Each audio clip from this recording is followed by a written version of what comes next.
Chapter 20, The Great Gum Machine. Mr. Wonka led the party over to a gigantic machine that stood in the very center of the inventing room. It was a mountain of gleaming metal that towered high above the children and their parents. Out of the very top of it, there spouted hundreds and hundreds of thin glass tubes, and the glass tubes all curled downwards and came together in a bunch and hung suspended over an enormous round tub as big as a bath. "Here we go!" cried Mr. Wonka as he pressed 3 different buttons on the side of the machine. A second later, a mighty rumbling sound came from inside it, and the whole machine began to shake most frighteningly, and steam began hissing out of it all over. And then suddenly the watchers noticed that runny stuff was pouring down the insides of all the hundreds of little glass tubes and squirting out into the great tub below. And in every single tube, the runny stuff was of a different color, so that all of the colors of the rainbow, and many others as well, came sloshing and splashing into the tub. It was a lovely sight.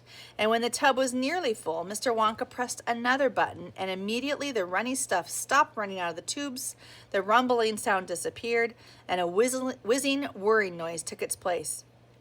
And then a giant whizzer started whizzing around inside the enormous tub, mixing up all the different colored liquids like an ice cream soda. Gradually, the mixture began to froth. It became frothier and frothier, and it turned from blue to white to green to brown to yellow, then back to blue again. "Watch," said Mr. Wonka. Click went the machine, and the whizzer stopped whizzing. And now there came sort of a sucking noise, and very quickly, all the blue frothy mixture in the huge basin was sucked back into the stomach of the machine.